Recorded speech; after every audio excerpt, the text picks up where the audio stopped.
बच्चे राष्ट्र का भविष्य, बच्चे मानवता की नींव, बच्चे संस्कृति के वाहक। इंसानियत की सन्मार्ग की राह पर विश्व को, देश को लाना है तो इन खिलती कलियों को सच्ची शिक्षा के साथ साथ अच्छे और सात्विक भोजन की भी बड़ी आवश्यकता है। इसी उद्देश्य को ध्यान में रखकर भारत सरकार द्वारा कई योजनाएं सामने आ गई। उन्हीं योजनाओं को सशक्त बनाने के लिए कुछ महानुभाव स्वयं स्फूर्ति से शामिल हो गए। उन्हीं में से एक महानुभाव थे पद्म भूषण बद्री नारायण बारवाले, जो भारत में अन्न स्वयं पूर्णता और हरित क्रांति जगन्नाथ रथ के एक अग्रणी सेनानी रहे हैं। उनकी भेंट जब अन्नामृत औरंगाबाद प्रकल्प पर अन्नामृत फाउंडेशन के प्रमुख मार्गदर्शक डॉक्टर राधाकृष्ण दास जी से हुई तो उन्होंने उनसे अपने जालना शहर में इस प्रकल्प को लाने की मंशा व्यक्त की।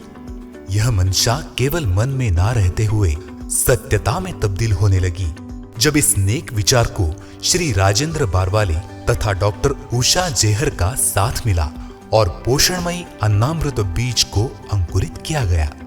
उससे पुरजोर साथ मिली महिको मॉन्सेंटो बायोटेक के दायित्व की और गोल्डन एजुकेशन सोसाइटी के भूमि सहकार्य की, और निर्माण शुरू हुआ अन्नामृत सेंट्रलाइज्ड किचन जालना का।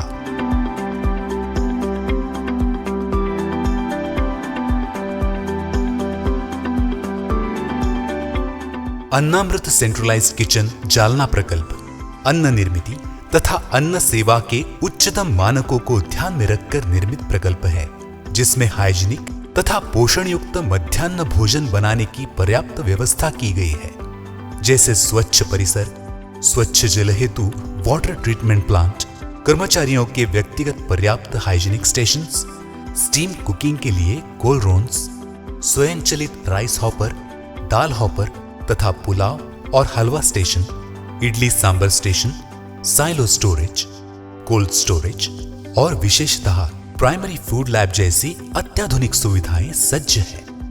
इन्हीं अत्याधुनिक सुविधाओं के चलते भारत सरकार के कुपोषण मिटाने हेतु, शिक्षण को बढ़ावा देने हेतु पोषण अभियान, राष्ट्रीय मध्याह्न भोजन योजना तथा महाराष्ट्र शासन शिक्षण विभाग द्वारा कार्यान्वित शालेय पोषण आहार योजना में गुणवत्तापूर्ण सेवाएं देने हेतु निर्मित Padma Bhushan doctor Badri Narayan Barwale centralised kitchen Annamrita foundation Jalna प्रकल्प आचार्य शील प्रभुपाद जी के चरणों में तथा जालना स्थित बालक, पालक और जनसामान्यों को समर्पित करते हुए हम हर्षोल्लासित और विनम्रता पूर्वक भावुक है। और विशेष रूप से ये लोकार्पण श्री भगत सिंह कोश्यारी माननीय राज्यपाल महाराष्ट्र, इनके करकमलों द्वारा आदरणीय अतिथियों के उपस्थिति में होना ये हमारा बहुत बड़ा सौभाग्य है। एक कदम सशक्त और समृद्ध भारत की ओर।